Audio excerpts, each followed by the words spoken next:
ቅድስት ሥላሴ በስመ አብ ወወልድ ወመንፈስ ቅዱስ አሐዱ አምላክ አሜን። ክርስቶስ ተንሥአ እሙታን በዐቢይ ኃይል ወሥልጣን አሰሮ ለሰይጣን አግዓዞ ለአዳም ሰላም እምይእዜሰ ኮነ ፍስሐ ወሰላም። ክርስቶስ በታላቅ ኃይልና ሥልጣን ከሙታን መካከል ተለይቶ ተነስቷል። ሰይጣንን አሰረው፣ አዳምን ነፃ ወጣው። ከእንግዲህ በኋላ ለሰው ልጆች ደስታና ፍጹም ሰላም ይሁን። በዓለም ላይ የምትኖሩ ኦርቶዶክሳውያን የእግዚአብሔር ልጆች ሰላም እግዚአብሔር ይብዛላችሁ። ግንቦት 7 ቀን የቅድስት ሥላሴ ወርሃዊ መታሰቢያ ነው። ሥላሴ ማለት ምን ማለት ነው? ቃሉ በመጽሐፍ ቅዱስ ውስጥ አይገኝም። ነገር ግን ስለ እግዚአብሔር ሦስትነት የሚገልጠውን ወይም የሚገልጡ ቃላቶችን ያጠቃልላል። አዎ ከአንድ በላይ የሆኑ ሦስትነትን የብዙነትን የሚያጠቃልሉ ቃላትን አጠቃሎ ሥላሴ የሚለው ትርጉም ይሰጣል ማለት ነው። እሱን እንግዲህ እናያለን። ምንድን ነው የሚለን? ሥላሴ አዎ ሰለሰ ሦስት አደረገ ከሚለው የግዕዝ ግስ የተገኘ ሲሆን ሦስትነት የሚል ትርጉም አለው። ሥላሴ አዎ ለእግዚአብሔር አካላት ብዛት አዎ መሰረት የሚሆኑ ብዙ ጥቅሶችን ይዞ ይገኛል። ይህም በዘፍጥረት ምዕራፍ 1 ቁጥር 26 ላይ ንግበር ሰብአ በአርአያነ ወበአምሳሊነ፣ ሰውን በአርአያችን እንደ ምሳሌያችን ብሎ ሦስትነትን አመጣ ማለት ነው። መዝሙር 32 ቁጥር 6 ላይ ደግሞ ሳህሉ ለእግዚአብሔር መላ ምድረ ወበቃለ እግዚአብሔር ጸና ሰማያት። አዎ እነሆ የእግዚአብሔር ቸርነት ምድርም መላ፣ በእግዚአብሔር ቃል ሰማያት ጸኑ ብሎ አዎ የእግዚአብሔር ቸርነት እግዚአብሔር አብ በእግዚአብሔር ቃል እግዚአብሔር ወልድ ወምስትንፋሰ አቡሁ ይልና ደግሞ ሦስትነትን ያመጣል፣ መንፈስ ቅዱስን ያመጣል ማለት። ዘፍጥረት 18 አብርሃም አንሳ አዕይንቲሁ ወርየ ሰለስተ እደወ፣ ዓይኑን አነሳ ሦስት አባቶችን አየ ይለናል። በእግዚአብሔር ዘንድ ሦስት አካላት እንደሚኖሩ ይገልጣል ማለት ነው። ማለትም አብ፣ ወልድ፣ መንፈስ ቅዱስ። ይህንን ምን ይላል? በስም በግብር በባህሪ በሕልውና በመለኮት በአገዛዝ አንድ የሆኑ ሥላሴ ሰለሰ ሦስት አደረገ። ሦስትነታቸው አንድነታቸውን የማያጠፋ አንድነታቸው ሦስትነታቸውን የማይጠቀልል በስም በአካል በግብር በባህሪ በሕልውና በመለኮት በአገዛዝ በስልጣን ባኗር በእነዚህ ሁሉ አንድ። በግብር አብ ወላዲ ወልድ ተወላዲ መንፈስ ቅዱስ ሰራጺ ይላል። የአብ ስራው መውለድ ነው። የወልድ ስራው መወለድ ነው። የመንፈስ ቅዱስ ስራው መስረጽ ነው ማለት ነው። በአብ ልብነት ወልድ መንፈስ ቅዱስ ያስባሉ። በወልድ ቃልነት አብ መንፈስ ቅዱስ ይናገራሉ። በመንፈስ ቅዱስ አዎ እነሆ አብና ወልድ ሕያዋን ይሆናሉ ብሎ እንግዲህ ሦስትነታቸውን ይገልጣል ማለት ነው። ከዚህ ቀጥሎ ደግሞ በምናየው ደረጃ እያንዳንዱ ፍጹም አካል አለው። ይህ ማለት እግዚአብሔር በሦስት አይነት መልክ እየተለዋወጠ ራሱን ገልጧል ማለት አይደለም። ሊሆንም አይችልም። ራሱን ገለጠ ማለት ሳይሆን በባህሪና በመለኮት አንድ የሆኑ ሦስት ፍጹም አካላት ማለት ነው።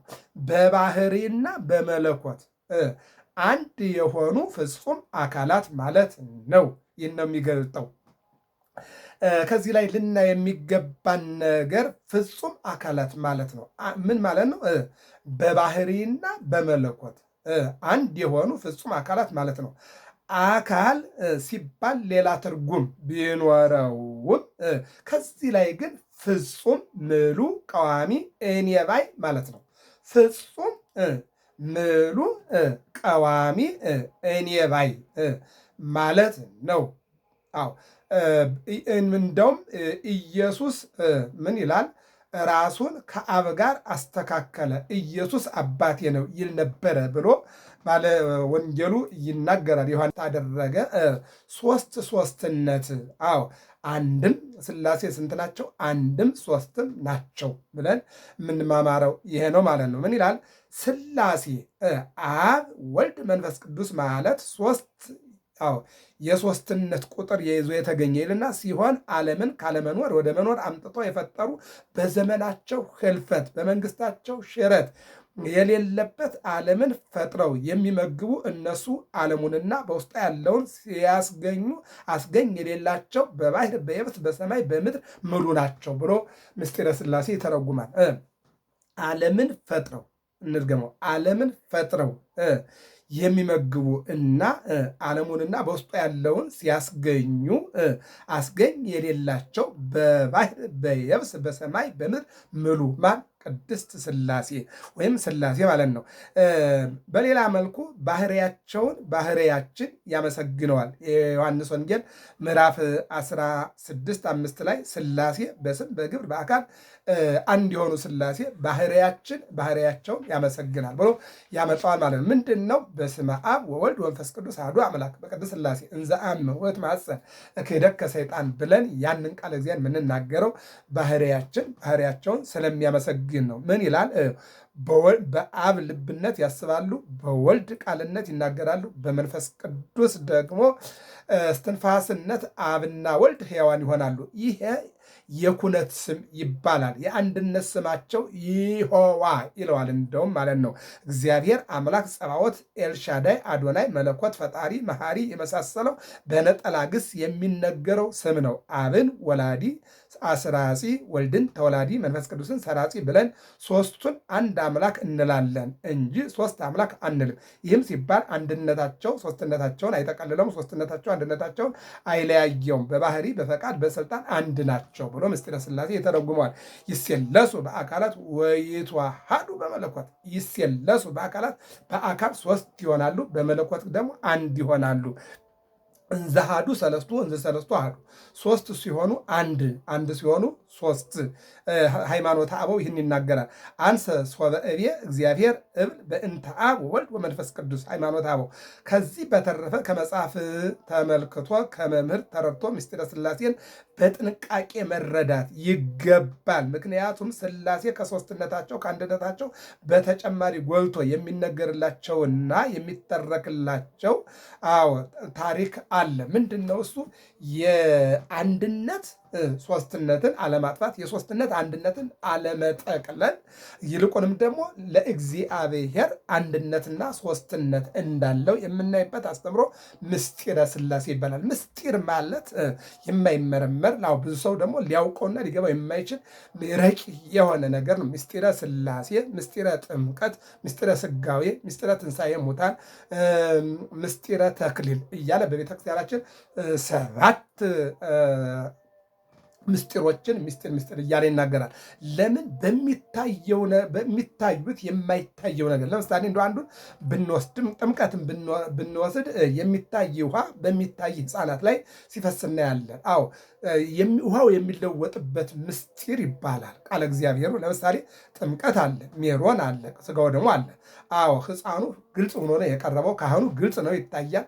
በውሃው ላይ የሚጸለየው ጸሎት፣ በሜሮኑ ላይ ያለው ቅባት፣ ይልቁንም ደግሞ በሥጋው ደግሞ የክርስቶስ ሥጋና ደም። እነዚህ ሶስቱ በሶስት ገመድ የተገመደ አይበጠስም።